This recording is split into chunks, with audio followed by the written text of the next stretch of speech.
In '79, I think you would have been about 22, you went to a radio debate with the Reverend Wade Watts, Reverend Wade Watts, who was the state leader of the National Association for the Advancement of Coloured People, who'd worked with Martin Luther King. Yes. And when you got to this debate, he held out his hand for you to shake. Yes, he did.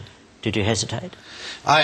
He caught me off guard. See, I'm expecting this black militant to come in with a great big afro this big and an African dashiki on with bones hanging around it and a button on that says, "I hate honkies" and "death to crackers," you know, all that stuff. And I figured he'd have on a You black... seriously thought Yeah, that? that's what I thought. And I thought he'd come in there carrying a boom box blaring out the theme from Shaft. I figured he'd flash the switchblade at me and go, "Black is beautiful, honky. I'm going to kill all you white devils," you know. That's what I thought I was going to see.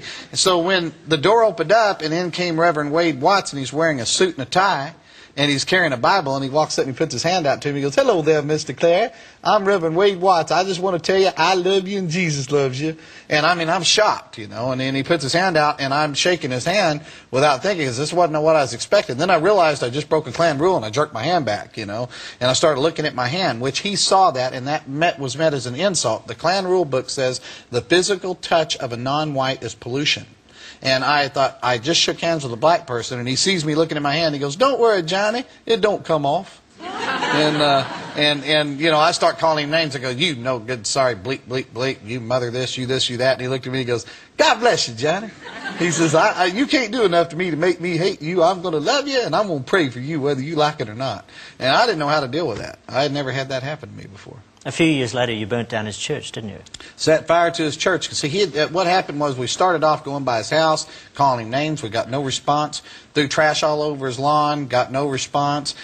We showed up with our sheets and hoods and stood out there in his yard. Said, "Get on out here, boy. We got something for you." And he comes outside and he goes, "Boys, Halloween's 4 more months away. I got no trick-or-treat in here for you. Come back in October." And he goes back in the house. That's a brave man. Yeah, and I mean, I didn't know how to deal with this.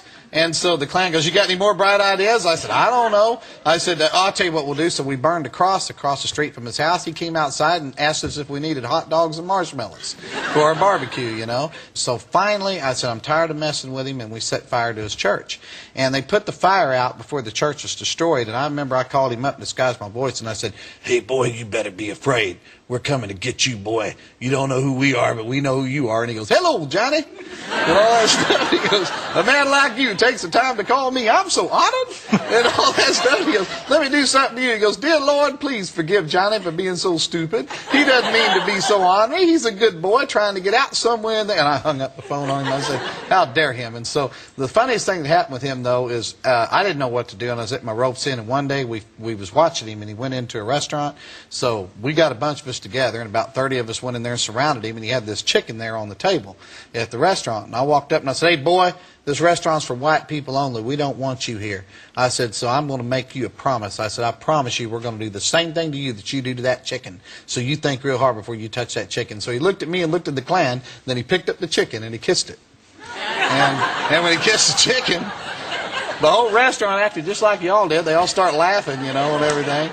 And I looked up, and even the Klan was laughing. You got to admit, that was funny. I said, every one of you outside. I'm outside, and they're doubled over laughing. I'm going, "You guys are going to get suspended and lose your robe for 2 weeks." I said, "I'm getting tired of this." And I'm hollering at them and yelling, and they're laughing. I heard a horn honking, and Reverend Watts is driving off going, "Bye, Johnny," you know, and stuff.